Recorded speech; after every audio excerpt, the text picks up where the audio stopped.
네, 여러분 안녕하세요. 네, 한영석입니다. 네. 자, 제가 오늘부터는 그 국부론에 대해서 한 10차례 정도 여러분께 이제 그 기본 개념을 설명해 드리는 이제 강의를 좀 해볼까 합니다. 제가 사실은 그 2016년에 그 자유기업원에서 책을 하나 쓴 게 있어요. 그 딱 맞게 풀어쓴 국부론이라고 있는데, 이 책이 나름대로 이제 좀 많은 분들한테 이제 호평을 좀 받았습니다. 네, 받았고, 그 다음에 제가 이제 그 정규제 TV에서 국부론 강의를 제가 한 15회 정도 이제 했었는데, 그때 했던 거에서 제가 이제 조금 더 좀 설명을 좀 더 쉽게, 그때는 제가 좀 너무 설명 어렵게 했던 것 같아요. 그래서 제가 여러분이 이해하시기 굉장히 편하게 좀 설명을 쉽게 해서 강의를 해볼까 하는데요.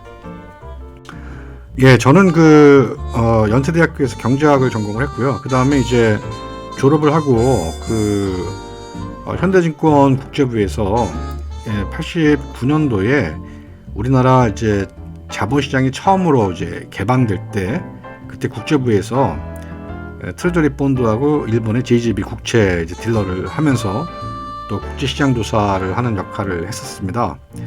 그리고 이제 미국의 시카고 선물거래소에서 이제 그 딜러 자격을 이제 처음으로 이제 땄던 5명 중에 한 명이거든요. 그래서 제가 이제 그 경제학을 공부도 했지만은 사실은 국제금융시장에서 정말 생존 게임을 하면서, 서바이벌 게임을 해가면서 제가 한 3년간 제가 이제 시장을 연구하고, 그 다음에 뭐 기타 이제 여러 가지 자료들을 보면서, 이게 이 학교에서 배웠던 경제학의 어떤 기초가 정말 그 시장에서 그대로 재현되고 있구나라는 걸 깨달았어요. 그 다음에 제가 KBS에 입사를 해서 그 세계는 지금 프로그램을 한 10년 정도 하면서 그 여러 나라를 이제 좀 다녀볼 기회가 있었는데요. 그때 역시 그 자유시장 경제의 원리를 채택하고 있는 나라와 아닌 나라 간의 여러 가지 그 문화적인 차이, 그 다음에 기초생활의 차이, 그 다음에 일반 시민 정신의 차이, 이런 것들을 제가 이제 좀 접해볼 기회가 있었습니다. 그래서 이 경제학이라는 게 사실 굉장히 좀 재미없는 학문이거든요. 이게 막상 이제 또 공부를 해보시면 뭐 수학도 많이 나오고 거기에 뭐 그래프도 많이 그려야 되고 뭐 이래요.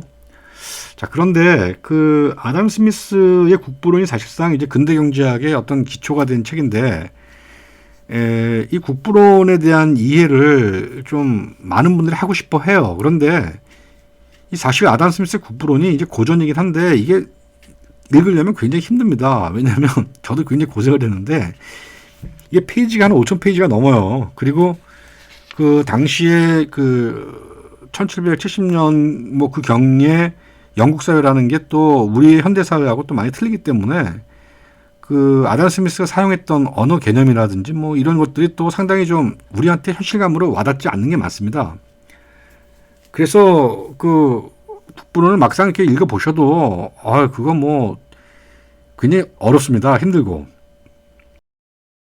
그래서 제가 이제 학교에서 배운 것도 있지만 제가 그 시장경제, 국제금융시장에서 제가 체험했던 바, 그 다음에 뭐 이렇게 저렇게 여러 나라를 다녀봤던 그 경험을 제가 좀 종합을 해서, 그리고 제가 스스로가 또 나름 사업과 비즈니스를 해보면서 또 미디어 비즈니스를 해보면서 제가 이제 이 깨달았던 바들을 이 국부론을 읽으면서 다시 한번 그 리플렉션을 해봤어요. 이게 반출을 해봤는데, 이제 그러면서 제가 이제 알게 된 그런 내용들을 이제 기초로 해서 여러분께 좀 설명을 드리려고 해요. 자, 그 우리가 흔히 이제 뭐 경제 기사를 읽을 때마다 여러분 뭐 익숙한 용어들 많이 이제 접하시죠. 뭐 가격, 자본, 시장, 화폐, 금리, 임대료, 급여, 이익, 뭐 다 아시는 개념인 것 같아요. 그런데 막상 그거 설명해 보라고 하면 여러분 설명 못 하실 거예요. 그렇죠? 자본이란 무엇이냐? 화폐란 무엇이냐? 금리란 무엇이냐? 이거 굉장히 쉬운 개념 같은데 여러분이 그 경제의 그 시장 원리에 의해서 설명하시기가 굉장히 어렵습니다. 그리고 되게 여러분이 알고 계시는 게 실제적인 어떤 그 원리로 이해하시는 게 아니에요. 그냥 원리로 이해하지 못하다 보니까 여러분이 이제 뭐 주식 투자라든지 그 다음에 코인이라든지 이런 걸 하실 때 상당히 그 시장에 대한 오해를 많이 하시게 됩니다. 한 예를 들어 볼게요. 자본은 돈일까요? 아니면 자본은 기계나 설비 같은 걸까요? 뭐 이런 거 여러분 언뜻 대답하시기 어렵잖아요. 여러분 자산과 자본은 어떻게 다릅니까? 자산은 흔히 어셋이라고 하는데 그 자본은 캐피탈이라고. 자산과 자본은 같은 건가요? 어떤 게 어떨 때는 자산이고 어떨 때는 자본인가요? 그 보세요. 여러분 대답하기 어려우시죠? 네. 거기에는 이자율이라는 개념, 수익률이라는 개념을 여러분이 생각을 못 하셔서 그래요. 자, 그래서 우리가 이제 자본주의 시장 경제라는 게 어떻게 보면 이제 그 바다와 같은 존재고 우리는 그 안에서 헤엄치는 물고기 같은 존재인데 이 물고기들이 되게 이제 뭐 바다 물속의 어떤 그런 거를 자각하지 못하잖아요. 우리도 마찬가지입니다. 자각을 못해요. 자각을 못하는데 문제는 이게 우리가 순수하게 자본주의 시장 경제에서 활동을 하냐면 그게 아니거든요. 그러다 보니까 거기에는 수많은 이제 자본주의 시장 원리에 반하는 여러 가지 이제 정부 정책도 있고 뭐 여러 가지가 있단 말이에요. 그러니까 이런 것들이 어떻게 자본시장에 영향을 주는가, 그다음에 실무시장에 어떻게 영향을 주는가 이런 걸 여러분이 감을 잡으셔야 주식이든 코인이든 뭐든 투자를 할 때 크게 실패하지 않는 이제 그런 능력이 됩니다. 그게 이제 우리가 그 흔히 그러잖아요. 그 뭐 우리가 무슨 지식이 완벽해서 시장을 이해하는 거나 뭐 이런 게 아닌 거예요. 그러니까 여러분이 만약에 자동차 운전을 하신다고 생각을 해보세요. 여러분 머릿속에 뭐 운전 노하우라든지 교통법규 다 머릿속에 들어놓고 그거 생각하시면 운전하세요? 아니잖아요. 그죠? 여러분 운전하실 때 딱 목표는 두 가지밖에 없잖아요. 관심 있는 거는. 하나는 내가 가려는 방향, 목적지. 그 다음에 두 번째가 뭐예요? 얼마나 안전하게 갈 수 있느냐. 이 두 가지 생각밖에 없잖아요. 마찬가지예요. 시장 경제에 참여하는 사람들은 딱 생각은 두 가지밖에 없습니다. 내가 어떻게 하면 여기서 이익을 내느냐 이거 하나 하고 그 다음에 이거 사고 나지 않는 손실 나지 않는 게 뭐냐 이거예요. 이거에 따라 그것만 갖고 움직이는 겁니다. 뭐 시장 규칙이라든지 뭐 법률이라든지 이런 거 머릿속에 넣고 투자하는 거 아니거든요. 거래하는 거 아니고. 그러니까 여러분이 아담 스미스 국부론을 이해를 하셔야 되는 이유가 뭐냐면 이 모든 것이 셀프 인터레스트라는 개념에 녹아져 있기 때문인 거예요. 셀프 인터레스트라는 거는 이기심이 아니라 사람들이 자기 자신에게만 관심을 갖는 거예요. 도로 위에 운전자가 다른 차들이 어디로 가려는지 거기에 관심 없잖아요. 다른 운전자들이 어디로 가려는지. 그냥 내가 가려는 방향, 그 목적지에만 관심 있는 거예요. 그러니까 사람들이 다 그렇게 관심이 있다 보니까 이게 시장에 자연적인 어떤 질서가 생기고 우리가 뭐 교통 법규가 없다거나 뭐 신호등이 없다고 해서 그러면 뭐 사고가 나거나 그러냐. 그런 건 아니라는 거죠. 신호등과 교통법규는 그거를 좀 더 편리하게 해줄 수 있는 거지만 기본적인 건 사람들은 셀프 인터레스트. 자기의 관심을 가졌기 때문에 안전에도 유의를 하는 겁니다. 그러니까 시장이라는 것은 결국은 모든 사람들이 자기를 위해 이롭게 하기 위해서 활동을 하지만 그러나 거기에는 신중함이 있는 거예요. 그러니까 우리가 운전할 때 신중함을 기하듯이 신중함을 갖고 시장에 참여하는 겁니다. 그래서 아담 스미스는 이 자본주의가 망하지 않는 이유가 각자 자기만의 이익을 추구하면서도 망하지 않는 이유가 바로 신중함 때문에 있다고 얘기를 해요. 프루던스. 그러니까 여러분 한번 잘 생각을 해보세요. 여러분이 이제까지 뭐 주식이든 뭐 부동산이든 코인이든 이런 거 했을 때 여러분 얼마나 신중하셨어요? 얼마나 프루던스 하셨습니까? 아마 실패를 해보신 분들 아마 생각해 보시면 그때 내가 너무 경솔했다. 내가 너무 좀 더 신중하게 할 걸 이런 후회 하실 걸요 아마. 그렇죠? 그러니까 우리가 이제 그 아담 스미스의 국부론을 읽어야 되는 이유가 뭐냐면 아담 스미스는 이 시장이라는 걸 굉장히 도덕적이라고 얘기를 하는 겁니다. 그러니까 모두가 다 각자가 자기를 위해서 일하는데 그렇다 보니까 누구도 자기만을 위해서 일할 수가 없는 거예요. 이렇게 할 수가 없는 거예요. 왜? 다른 사람들은 바보가 아니잖아요. 그렇죠? 그러니까 내가 뭔가 원하는 게 있다면, 내가 얻고자 하는 게 있다면, 그거는 다른 사람에게 교환을 위해서 내가 갖지 못한 거를 그 사람, 갖고 있는 다른 사람과 교환하기 위해서 어떻게 돼요? 그 사람의 수요와 니즈를 만족시켜 줘야 되는 거예요. 그렇죠? 그러니까 이 원리는 뭐 주식 투자나 코인 투자나 할 때도 뭐 상대방이 생각하는 이 가격이라든가 이런 걸 평가하는 그런 거를 캐치하는 데도 필요하지만 무엇보다도 이 사업을 하시는 분들 있잖아요. 장사나 사업하시는 분들. 이런 분들은 반드시 아담 스미스 국부론을 그걸 이해를 하셔야 돼요. 응? 그래서 시장에서 어떻게 가격이 형성되는 건가. 이게 아무도 몰라요. 시장에서 갈치 한 마리에 10,000원이다. 그러면 그 가격을 누가 정한 건지 알 수가 없잖아요. 근데 그것이 갈치 한 마리에 10,000원이라는 것이 정해지는 메커니즘이 있다는 거예요. 그러니까 그런 거를 예측을 할 수 있다라는 거예요. 어느 정도까지는. 뭐 정확하게 예측을 못하지만 다른 사람들의 생각을 살펴보면 이 가격이 얼마가 되겠구나라는 걸 예측할 수 있다는 거예요. 이게 바로 주식시장이나 코인시장이나 자본시장 투자나 다 그런 게 필요한 거예요. 이런 게. 그러니까 다른 사람들의 생각을 읽는 것. 그렇죠?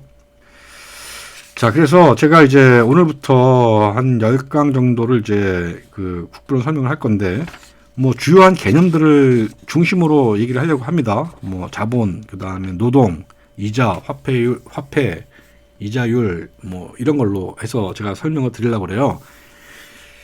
그 참고로 그 아담 스미스의 국부론에 대한 평가를 이제 좀 보자면, 뭐 많은 분들이 야 그거 옛날 얘기 아니야 이러시는데, 그 산업조직론으로 노벨경제상을 수상한 그 유명한 경제학자가 있죠. 82년도에 그 조지 스티글러라는 그 교수입니다. 뭐 다 아시죠?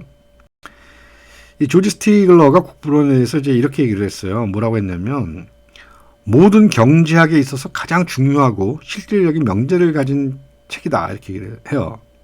모든 경제학에 있어서 가장 중요하고 실질적인 명제를 가졌다. 또 경제 조직의 근본적인 원리를 설명한 책이다 이렇게 얘기를 해요. 경제 조직의 근본적인 원리를 설명한 책이다. 스티글러가. 자, 한 가지 예를 드릴게요. 그 아담 스미스는 이렇게 얘기를 해요.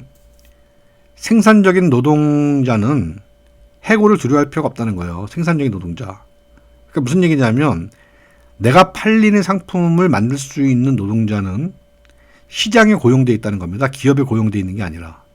그러니까 그 기업이 망하더라도 시장에서 그 노동자의 상품과 기술을 수요를 한다면 그 노동자는 뭐 다른 기업이 반드시 데려갈 겁니다. 그렇죠? 우리가 흔히 M&A 할 때 보면 그렇잖아요. M&A 할 때 그 고용 승계를 할 때 어떻게 합니까? 가장 생산성이 높은 노동자부터 고용을 합니다. 그렇죠?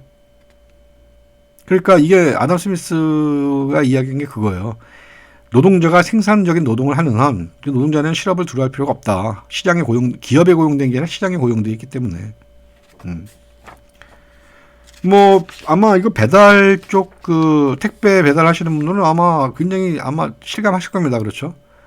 뭐 어느 택배 회사가 나를 뭐 자르든가 말든가. 내가 능력이 있고 내가 기술이 있고 내가 저기에 있으면 노하우가 있으면 어느 뭐 회사든지 가면 되는 거죠. 회사가 하나만 있는 거 아니잖아요. 그런 겁니다. 그래서 이 근로자나 노동자들은 자신이 생산적인 노동을 하고 있는가 아닌가를 굉장히 중요하게 판단하셔야 돼요. 자, 그리고 또 이제 그 코즈 정리로 유명한 그 로널드 코즈라고 있어요. 경제학자 중에. 91년에 거래 비용이라는 개념을 도입을 했죠. 그러니까 이제 회사가 등장하는 이유는 거래 비용을 최소화하기 위해서다. 이렇게 얘기를 합니다. 그러면서 이제 시장이 실패가 돼도 결국은 기업들이 알아서 적응하기 때문에 국가의 개입이 필요 없다. 이렇게 얘기를 하는데, 뭐 노벨 경제상을 받았죠. 그 코즈도. 코즈가 이런 얘기를 합니다. 뭐냐면, 아담 스미스의 국부론이 미국 독립혁명 이전에 출간되었다면 1775년 미국 독립은 없었을 것이며, 우리 미국인들은 아담 스미스를 건국의 아버지들 가운데 한 사람으로 기리고 있을 것이다. 무슨 얘기냐면, 이 국부론이 1776년에 나왔는데, 이 1775년에 미국 독립이 있었어요. 근데 이제 아담 스미스는 국부론에서 뭐라고 했냐면, 그 미국의 그 식민 정책이, 영국의 식민 정책이 굉장히 좋다. 그 미국에다가 그 자치권을 부여하고, 자유무역을 허락을 한다면, 미국의 그 주민들이 그 영국의 어떤 이런 선진 문명과 이런 문물을 굉장히 빠르게 도입을 할 거다. 법과 제도도 도입을 할 거고. 그래서 두 나라가 서로 상호 위민하는 그런 정책이 될 거다. 이렇게 얘기를 해요. 그러면서 이제 당시에 미국하고의 그 무역에 여러 가지 독점 규제를 두고 있는 걸 빨리 폐지를 해라. 이렇게 얘기를 주문을 했는데, 그때 이제 좀 안 하고 있다가 그 전에 이제 독립이 돼버린 거죠, 미국이. 그러면서 이제 아담 스미스가 이제 인도 통치에 대해서는 굉장히 이제 비난을 했죠. 그 동인도 회사가 모든 통치권을 그렇게 쥐고, 자리나 이런 관직을 매매를 하고 하는 바람에, 독점을 하고 하는 바람에, 아담 스미스는, 동인도 회사의, 인도 통치 비용이 이익보다 커서 반드시 실패할 거다, 이렇게 예언을 했어요. 그리고 영국의 그 노예제 폐지를 하게 된 것도 아담 스미스가 그렇게 얘기를 한 겁니다. 노예는 결국 잉여 생산을 하게 되면 결국은 주인한테 다 뺏기기 때문에 최소한 자기 노동력을 최소화하려고 한다. 그러니까 잉여 생산을 안 하려고 한다는 거죠. 그런데 만약에 노예가 해방이 되면 자기를 위해서를 할 거기 때문에 셀프 인터레스트로 자기를 위해서를 할 거기 때문에 엄청나게 생산이 늘 거다 이렇게 얘기를 해요. 사실은 이제 영국이 뭐 기독교 정신 때문에 노예제를 폐지한 것도 있지만 사실은 아담 스미스의 말대로 이렇게 폐지를 했더니 어마어마하게 생산성이 늘은 거예요. 영국에서. 미국도 그렇게 된 거죠. 미국도 노예를 해방한 다음에 뭐 그 노예들이 자기를 위해서 생산을 하게 되니까 얼마나 많이 생산을 했겠어요. 자, 그래서 국부론은 이게 지금 한 200년이 이제 지난 책이지만 그래도 항상 그 원리 보이지 않는 그 원리에 입각해서 그 세상을 봤기 때문에 이게 뭐 100년이 지나 뭐 200년이 지나 이게 지나도 그 원리는 그대로 적용이 됩니다. 그게 고전이 가진 힘이죠. 그래서 제가 이제 아담 스미스를 한 10차례 강의를 할 건데 여러분들은 그냥 저를 따라오시면 돼요. 그러니까 쉽게 그냥 뭐 너무 복잡하게 생각할 필요 없고요. 제가 말로 말씀드리는 거니까 그냥 말로 그냥 상식으로 받아들이시면 됩니다. 뭐 경제학자들이 아담 스미스 국부론 뭐 여러분들이 강의를 하셨는데 제가 볼 때 그 핵심을 잘 모르고 계시더라고요. 그게 뭐 그 좀 쓸데없는 부분을 뭐 많이 말씀하시고 그러는데 아담 스미스의 그 원리는 아주 간단해요. 그 자연성의 원리, 자연 법칙. 그러니까 인간의 시장이나 교환에도 그런 어떤 자연성이 있다는 거예요. 자연성. 그 자연성을 따라서 가면 결국 그것이 보이지 않는 손에 의해서 자생적 질서들이 형성이 된다. 이제 그 원리인데 이 결국은 우리가 흔히 이제 그 뭐 케인즈언이라든지 기타 이제 우리가 현대의 어떤 경제학에서 국가 정부의 어떤 그런 개입을 굉장히 중요시하는데 사실 이제 뭐 그런 시대가 한동안 이제 좀 끝났다가 다시 이제 신냉전 체제에서 정부나 국가의 시장 개입이 이제 커지고 있습니다. 그런데 제가 볼 때는요, 아마 이거 실패할 것 같아요. 그러니까 미국이 지금 뭐 블록화를 해서 뭐 경제와 안보를 결합을 해서 블록화를 하니 뭐 커플링을 하니 하는데 결국은 뭐 중국을 통해서 그동안 미국이 교역을 통해서 얻은 그 부가 있는데 이런 것들을 다 봉쇄하고 과연 미국이 그 국부를 증진시킬 수 있을 것인가 이 부분에 대해서는 저는 회의감이 있습니다. 자, 그건 그런 거고. 자, 그래서 이제부터 제가 한 10차례 여러분께 정말로 피가 되고 살이 되는 제 국부론 강의를 하겠습니다. 자, 여러분 많이 경청해 주시고요. 좋아요 꼭 눌러주시고 여기 제 후원 계좌 있습니다. 여러분 후원을 해주시면 제가 좀 더 좋은 방송을 통해서 여러분께 보답하도록 하겠습니다. 예, 감사합니다.